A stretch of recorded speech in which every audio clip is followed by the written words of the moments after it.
Hello everyone, good morning. কেমন আছো সবাই? আশা করছি সবাই অনেক ভালো আছো, সুস্থ আছো, আর আমরাও কিন্তু বেশ ভালো আছি। আজকের দিনটা ছিল শুক্রবার। আজকে শুক্রবারের সারাদিনের গল্প নিয়েই তোমাদের সবার সামনে হাজির হয়েছি। সকালবেলায় যে চা করছি, এখন সকালের বেশ কিছু কাজকর্ম হয়ে গেছে। তবে এখন জানো তো, শীতকালের বেলা তো, মানে ওই যে পাখি ডালে বসলেই তারপরে একজন মানুষ দেখলে যেমন ফুরুত করে পালিয়ে যায়, সেরকম ফুরুত করে পালিয়ে যাচ্ছে। মানে সূর্য ওঠার আগেই এখন দিন ছোট পালিয়ে যাচ্ছে, মানে সন্ধ্যা হয়ে যাচ্ছে, এটাই হচ্ছে কথা। কাজ শেষ করে উঠতে পারছি না, বিশ্বাস করবে না, মানে কি পরিমাণে যে রাগ হয় মাঝে মাঝে। ভাবি কি, এই শীতকালটা ভালো লাগে আমার, তবে আমার শীতকালটা একদিকে একটু সমস্যা, ঠান্ডা লাগে, আর মোটামুটি সবকিছু ঠিক আছে। শীতকালে অসুস্থতা মানে শরীর খারাপ এগুলো একটু বেশি হয়, বাচ্চাদের বড়দের সবারই মোটামুটি। এমনি শীতকালে সব দিকে শান্তি, শুধু ওইটাই একটা অশান্তি। আর যেটা হচ্ছে বেলাটা ছোট, ব্যাস এই জন্য হয় রাগ। তবে তুমি এক জীবনে ওই যে সবকিছু তো পাওয়া যায় না, প্রকৃতি তার খেল দেখাবে, সে তার মতো চলবে। তো দেখো, চা করে চা খাওয়া হয়ে গেছে কিন্তু আমাদের। আমি এবার চলে এসেছি রান্নাঘরে, আর এবার বাসনপত্রগুলো মেজে নিচ্ছি। সারাদিনে তো বাসন যে কতবার মাজতে হয় তার নেই ঠিক। চা খেয়ে নিলাম আমি, মা আর উজ্জ্বল, তিনজনে মিলে। তো আমরা যখন চা খেতে বসি তখন মেয়ে আবার একটা বিস্কুট ভিজিয়ে খায়, মা একটু বিস্কুট দেবে, একটু ভিজিয়ে খাবো। তো তারপর আবার একটা বিস্কুট ভিজিয়ে দিতে হয়, চা দিয়ে খায়। আর আমাদের পুচকুরানি যদি থাকে, মানে ও যে চায়ের নেশা কোথা থেকে হয়েছে জানি না, ওদের বাড়িতে বোধহয় খায়। যখন আমরা চা খেতে বসি ও চা খাবে জানো না, বিস্কুট ভিজিয়ে ভিজিয়ে ভিজিয়ে ভিজিয়ে চা খায়। আর কি মিষ্টি লাগে দেখতে। ওকে বলি কি, মা চা কিন্তু খাবে না, চা খাওয়া ভালো না, তুমি ছোট তো। আবার আমাকে বলবে কিচ্ছু হয় না, মাম্মাম কিচ্ছু হবে না, আমি ঠান্ডা করে ফু, ফু মানে ফু দিয়ে খেয়ে নেবে। ওইভাবে বলে, ফু, বিস্কুট ভিজিয়ে খাবে। মানে কি সুন্দর যে কথা বলে জানো না। তাই যখন আসে তখন বলি কি, এ মাম্মাম চা করব, বলবে কি হ্যাঁ চা খাবে, এইভাবে বলবে। তো যাই হোক, আর এই দেখো, এই যে ননস্টিকের একটা কড়াই রাখলাম, এটা আমি বের করে নিয়েছি। আমার একটা কড়াই ছিল এক্সট্রা, একটা প্রমোশন ওই আগারোর একটা কড়াই এসেছিল, তো সেটাই বের করে নিলাম প্রমোশনের জন্য। তো ওটা ইউজ করছি। মানে ইউজ করছি বলতে কি, মানে আমার কিছু কিছু কুকিং ভিডিও, এখন শীতকাল তো রান্নাঘরে থাকতে অসুবিধা হবে না, শীতকালে এই একটা ভিডিও করে আনন্দ আমার, শুট করে আমি মজা পাই।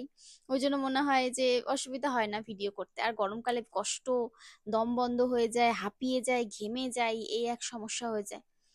তো রাত্রেবেলাও কুকিং ভিডিও মাঝে মাঝে দুটো একটা শুট করব বলে কড়াইটা বের করে নিয়েছি। ওটাকেই কালকে শুট করেছিলাম একটা ভিডিও, পরে তোমাদের পোস্ট করে দেবো। তো ওই জন্য কড়াইটা ধুয়ে রেখেছিলাম রাতে, বাসন টাসন মেজে রেখেছিলাম, তোমরা তো গতকালের ভ্লগে দেখেছোই। আর আজকে একটা বিশেষ জায়গায় যাব, সেটা হচ্ছে, হ্যাঁ, একটু গাছপালা কিনতে যাব। আজকে যাব শান্তির সন্ধানে। মা বলছে কি, কবে থেকে প্ল্যান হচ্ছে মায়ের সাথে আমার, যে চলো চলো, মা বলছে তুমি যাও, আমি বললাম না, তুমি না গেলে আমি যাবো না, আমার ভালো লাগে না, একা একা যেতে ইচ্ছা করে না। কয়েকটা শীতের ফুল গাছ, আরে কি শান্তি ওদেরকে দেখে জানো না। আগের বছরের সেই ভিডিওগুলোর কথা এখনো মনে পড়ে, মাঝে মাঝে আমি দেখি। ওই যে ছাদের যে ছোট্ট একটা কুঁড়ে ঘর, ছাদের আটচালা ঘর, তারপরে তার সামনে দিয়ে সাজানো ফুলের বাগিচা, কি যে মধুর দৃশ্য। মানে সেই স্মৃতিগুলো এখন আমি ভুলতে পারি না। তো মাকে বলেছি চলো না, ওরকম ভাবে কিছু একটা বানাবো শীতকালে, তুমি চলো। আর আমার কোথাও একা একা যেতে ভালো লাগে না, মানে একটুখানি কাছে পিঠে হলে, এই আমাদের যেমন সামনেই ছোট বাজারটা ঠিক আছে, শ্যামনগরের দিকে গেলে বা কিছু কিনতে গেলে আমি মাকে সবসময় নিয়ে যাই সাথে করে। বলি তুমি চলো, তুমি চলো, ভালো লাগে না একা একা যেতে। ওই মা গেলে ঠিক আছে, একজন সঙ্গী, যাবো দুজনে মিলে, ঘুরে টুরে কিনে টিনে নিয়ে আবার চলে আসবো। আমি ছোটখাটো যাই কিনতে যাই না কেন, মাকে চেষ্টা করি সবসময় নিয়ে যাওয়ার। আবার খুব এমার্জেন্সি থাকলো, মা যেতে পারলো না, সেটা হয়তো আলাদা ব্যাপার। যাই হোক, শাশুড়ি বৌমার সম্পর্কটা ঘরে ঘরে এরকমই হোক, আমি এটাই চাই।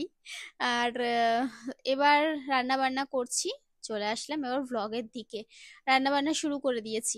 দেখো, এই যে আলু কেটে নিয়েছি, আলুটাকে এইভাবে কেটে এবার সুন্দর করে ভালো করে ভেজে নিচ্ছি। আর কি কি রান্না করব তোমাদেরকে অবশ্যই দেখাবো, চলো ভ্লগটা দেখতে থাকো।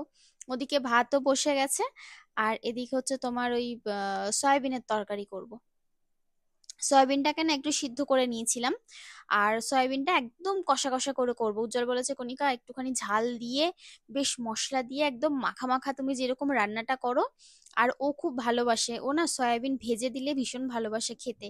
বেশ একটা সয়াবিন দেখবে ভাজলে তারপরে তুমি যদি ওটা দিয়ে কারি করো না, খুব সুন্দর একটা ফ্লেভার হয়। মানে চাবানো পড়লে খুব সুন্দর একটা ভাজা ভাজা গন্ধ বেরোয় তরকারির থেকেও। তো আমি ওটা এরা কাঁচাই করতো, তো মানে কষিয়ে নিত। তো আমি একবার ভেজেছিলাম, ভেজে করেছিলাম, যেহেতু আমার মা ভেজে করতো, ছোটবেলা থেকে দেখেছি মা ভাজতো তারপরে রান্না করতো। একদিন ভেজে রান্না করেছিলাম, সেদিন উজ্জ্বল খেয়ে খুব ভালো বলেছিল। তখন আমায় জিজ্ঞাসা করেছিল তুমি কি করে করেছো, আমি বললাম যে আমি তো সয়াবিন গুলো ভেজে নিয়েছি।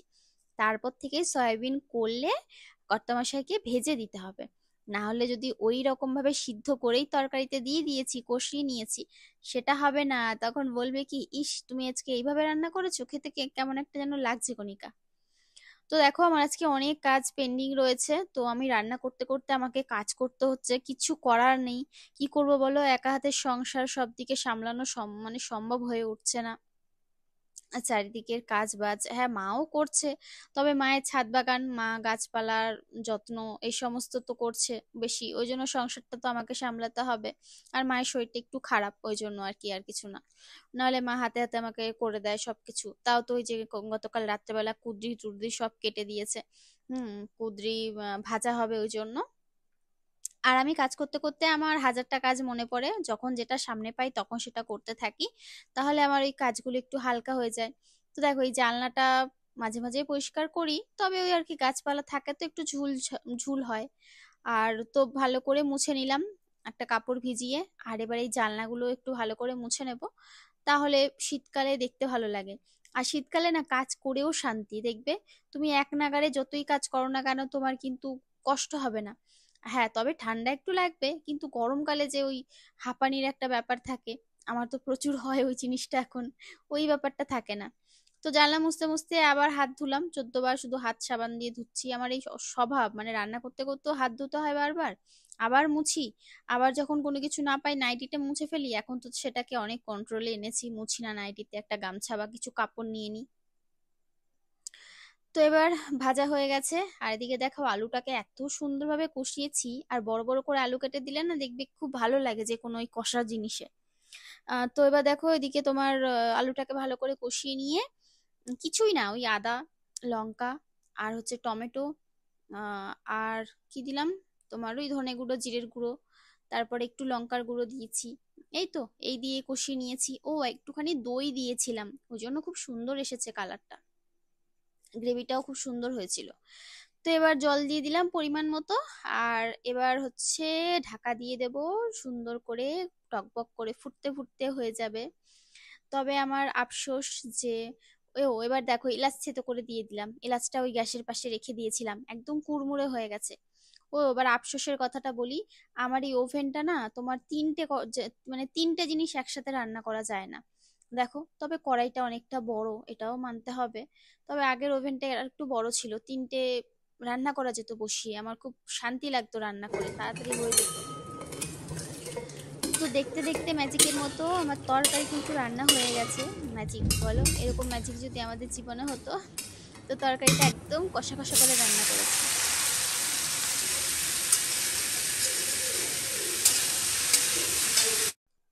আগের দিন উজ্জ্বল ভয় দিয়েছিল বৃষ্টি আসবে, বলছে কি কণিকা, আমাকে আর মাকে বলছে যে শুনছি আবার নাকি ঝড় হবে, এটা হয়নি, আজকের থেকে আবার হবে। মা দৌড়ে চলে গেছে ছাদে, আর সত্যি সত্যি মেঘ করে এসেছিল, পুরো কালো হয়ে গেছিল। আমি না ভয়ে কি করেছি বলতো, আমার এই ব্যালকনির সব গাছ আমি নামিয়ে রেখেছি নিচে। তো এবার অগত্যা আমাকে বৃষ্টিও হয়নি। এবার বেচারা দুজনেরই কথা শুনলো, হ্যাঁ যদিও কিছু বলিনি, শুধু বললাম তুমি দেখো দুজনকেই আমাদের খাটালে। মা ছাদে দৌড়েছে, আমি আমার ব্যালকনির গাছ নিয়ে দৌড়েছি। তো এদিকের গাছগুলোকে কিছু কিছু টাঙিয়ে রেখে, মানে আবার ঝুলিয়ে রেখেছি আর কি, ঝুলিয়ে টাঙিয়ে কি বলি বলতো, ওই আর কি বেঁধে রেখেছি। তো দেখো বন্ধুরা, স্নান করে কোনো রকমে কটা খেয়েছি, এখন বাজে 4:30। মানে আমাদের তো খেতে লেটই হয়ে যায়, আজকে ভিডিও এডিট করে দিতে পারিনি, আজকে একটা বিশেষ কাজে যায়, আমারই ভুল হয়ে গেছে। কালকে রাতে যদি মা জল ভরছে, আমরা এখন যাচ্ছি একটুখানি গাছের সন্ধানে, অনেক দূর আমাদের বাড়ির থেকে। এবার 2-3টে নার্সারির খোঁজ পেয়েছি, আমাদের শ্যামনগরের স্টেশনের কাছাকাছি নার্সারি, আমি কোথায় আছে জানি না, ছোট ছোট ওই 2টো দোকান আছে, তবে সব রকমের গাছ সবসময় পাওয়া যায় না, বড় নার্সারিতে দামও কম নেবে, সব রকমের গাছ পাওয়া যাবে শীতের। পিটুনিয়া এখন এইসব দোকানে আনেনি। তো মাকে বললাম চলো খেয়ে দে, আজকে একটু ঘুরে আসি, দেখি পাই কি না। তো এই জন্য এখন রেডি হয়েছি। আর মেয়েকে পড়াতে আসবে ম্যাম, আমি শ্যাম্পু করেছিলাম, মাথার চুল ভেজা। ম্যাম আসলে দিদিকে বলবো এই ঘরে পড়তে বসতে, ঠিক আছে? কে নিয়ে গেছে? কোয়েল আমাদের পুচকুটা এসেছিল, ওকে দিতে গেছে, মায়ের জুতো নিয়ে চলে গেছে। তুমি অন্য একটা পরো, নাহলে এরপরে সন্ধ্যা হয়ে আসবে বাইরে। বাবা বিশাল বড়, বিশাল বড়, আমি দেখাতেই পারবো না, এখন রাত হয়ে গেছে। সব রকমের গাছ তোমরা এখানে পেয়ে যাবে। এই যে গাঁদা ফুল গাছ, গোলাপ, জবা, সব কিছু, সব দিনের বেলা আসলে বেশি ভালো হতো, সব দেখে শুনে কিনে নিয়ে যেতে পারতাম। হ্যাঙ্গিং প্ল্যান্ট, ইনডোর প্ল্যান্ট, ওই পাশেও রয়েছে, এইদিকে অনেক এরিয়া জুড়ে রয়েছে। এই যে চন্দ্রমল্লিকাও মা, এইখানে পদ্ম গাছ, এই দেখো সাদা পদ্ম, ওইটা গোলাপি কালার, এগুলো সব ঝরে পড়ে গেছে। এগুলো তো সব বুগেনভেলিয়া, আর ওগুলো শিউলি। আচ্ছা, এগুলো সব রেডি গাছ, বুঝছো? এগুলো সব রেডি গাছ। দাম জিজ্ঞাসা করি, রেডিগুলো কত আর রেডি যেগুলো নেই সেগুলো কত। এই যে সব টবের মধ্যে রয়েছে, আর দেখতে পাচ্ছি আমি।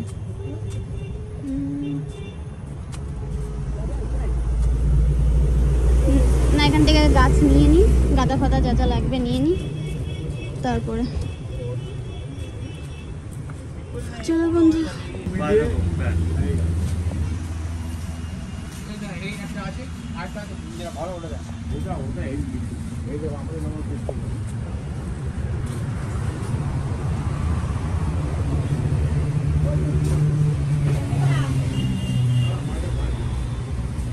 কি মা, ওই কাটার?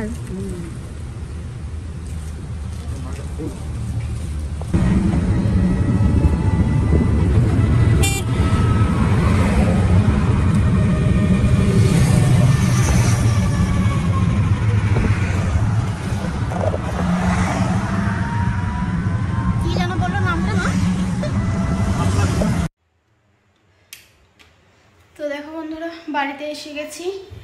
আর অনেকক্ষণ বলতে কি, মানে যেতে আসতে অনেকক্ষণ লেগেছে, তারপরে ওখানে তো বেশিক্ষণ ছিলাম না। আর তোমার অনেকটা দূর, মানে আমাদের বাড়ির থেকে তো অনেকটা দূর।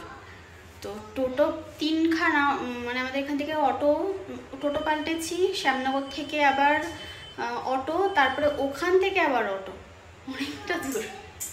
হ্যাঁ, তবে প্রচুর গাছ, মানে ভ্যারাইটিস অফ তোমার প্রচুর মানে অনেক রকম আছে, সবজি, ফল, ফুল।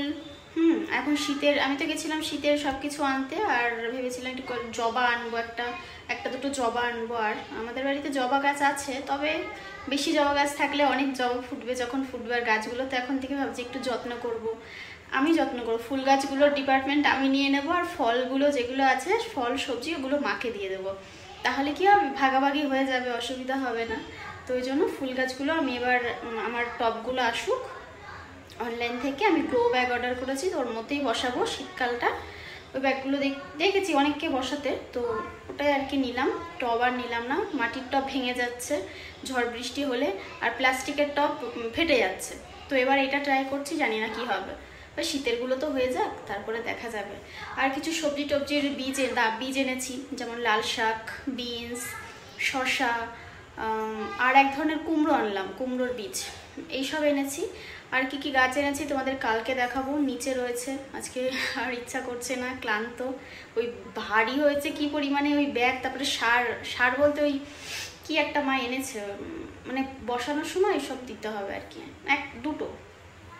তো চলো, এই হচ্ছে ব্যাপার। আর এখন একটু চা বসালাম, এই যে দুধ চা, একটু আদা দেবো, আদা দিতে হবে, আর এর মধ্যে একটু এলাচ দেবো। এলাচ দিয়ে দুধ চা খেতে ভীষণ ভালো লাগে। আমি শুধুমাত্র বাড়িতে মানে গোটা গরম মশলা বলতে আমাদের বাড়িতে শুধু এলাচ আসে, খুব রেয়ার যে তোমার ওই দারচিনি লবঙ্গ আনা হয়, আমি আনি না, আমি বেশিরভাগই আনি না। এই মাসে এনেছিলাম তোমার, যেটুকুনি এনেছি ওই পুরো টাকারই আমি শুধু এলাচ নিয়ে এসেছি। ওই দুটো তিনটে করে এলাচ দিলে আমাদের তরকারি কম, যে কোনো মানে পনিরের তরকারি বলো, পটল বলো, বা যে কোনো যেগুলো টুকুনি কষিয়ে রসিয়ে মাংসের মতো করে রান্না করে সেই সব তরকারি, মশলাদার তরকারি, হ্যাঁ বেশ ভালো লাগে। আর চায়ের সাথে প্রত্যেক দিন আমি দুটো করে দিয়ে দিই, যখনই চা করি দুটো করে দিয়ে দিই, বেশ অন্যরকম লাগে খেতে।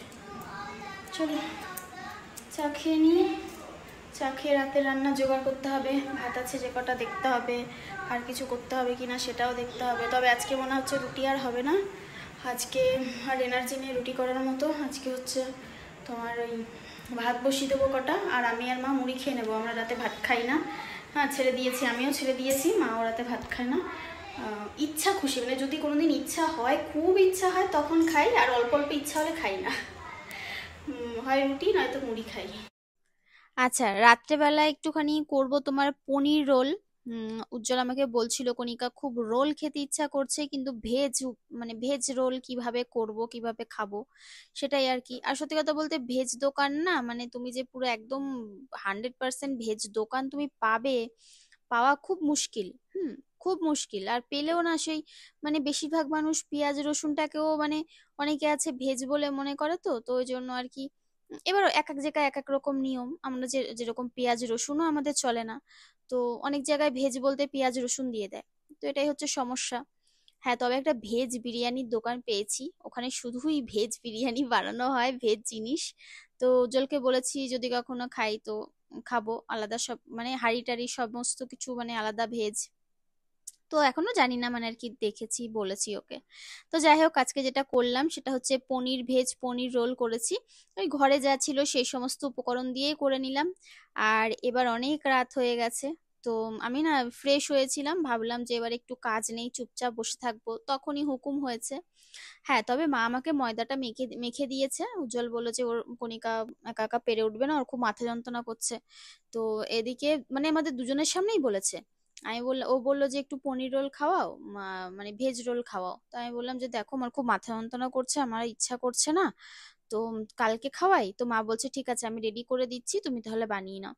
তো তারপরে বললাম ঠিক আছে, খেতে চেয়েছে, এবার নাও করতে পারি না। এবার আজকে না বেশ কয়েকদিন ধরেই বলছিল যে খেতে ইচ্ছা করছে। তো যাই হোক, এদিকে দেখো রান্নাঘরের সব কাজ কমপ্লিট করে নিয়েছি, সবার খাওয়াও হয়ে গেছে। আর এত মোটা মোটা করে রোল বানিয়েছিলাম, এক একটা খেয়ে আর কারো পেটে জায়গা নেই, কেউ আর ভাত টাত খায়নি রাতে, ওই খেয়েই সবাই মোটামুটি শুয়ে পড়েছি। তো এই যে গ্যাস ট্যাস মুছে নিচ্ছি, বাসন মাজা হয়ে গেছে, রান্নাঘরটা পুরো পরিপাটি করে গুছিয়ে তারপরে কিন্তু শুতে যাব। তো এই তো, আজকের দিনের সারাদিনের গল্প, সারাদিনের ভ্লগ এখানেই সমাপ্ত করলাম, টাটা।